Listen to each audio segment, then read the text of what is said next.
gudoomiye ku-xigeenka arrimaha bulshada degmada Mahadai Saalax Fuleel Xaaji ayaa ka warbixiyay xaaladda guud ee degmadaasi maadaama dadka ku dhaqan degmada Mahadai iyo deegaanada u simaada uu saameyn u geystay fatahaadda webiga Shabeelle wuxuuna baaqo u diray hay'adaha samafalka iyo maamulka Hirshabeelle. Mahadai waa degmo wax soo saar beereed ah waxaana dhaxmara webiga Shabeelle maaragtay ayaa dhaxmara waa maaragtay degmo oo ku barwaaqaysan xoolaha iyo beeraha oo inkastoo dhibaato badan soo martay oo biyaha diiba yimaadaan oo fatahaad oo dhaco faloodwata oo yimaado oo go'doon gasho sida bihii maanta ugu culayska badnaayo kaleento oo kaliya ay u baahan tahay ina ma aragtay ka maamul ahaan ka ma aragtay dawlad ahaan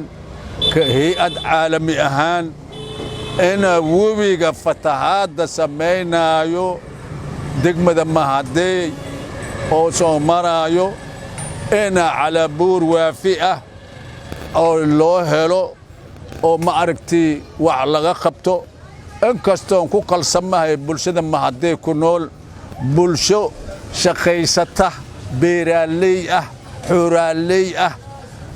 jecelne inay fatahaadda webiga ku soo noqday inay dib ugu soo laaban haddaba xoog badan geliyeen qaar wax ka taataabteen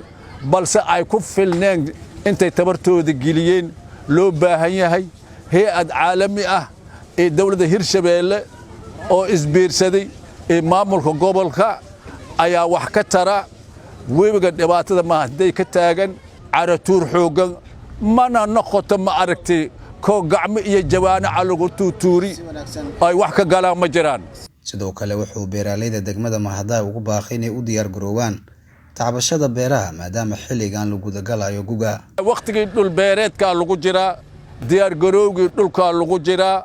dhacabkii oo beeraha ku jiraan waayo hadda abriilam foodan ugu soo haya roobkii guga la fadhina wigana afkaas ku soo haya bulshadana tacab iyo ma aragtay tacliin ay u toostay Mahadai waayo Mahadai waa degmada Soomaaliya ugu curadsan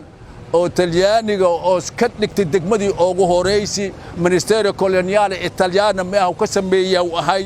oo waqooyiga iyo koonfurta Soomaaliya oo lagu xukumayay ahayd gugana diyaar baroob xoog leh ayaa ka socda beeraha tacaba lagu hayaa oo ma aragtay falkii iyo wixii dhaay ahay ayaa isku dhex jira kalka diyaar garowgaas socda oo ma aragtay u baahan in laga buuxiyo carada dhinacyaha oo ma aragtay webiga jiinkiisa aad carfiic laga saaro. Yusuf Maxamed Ahmed Hirshabeelle TV Jowhar.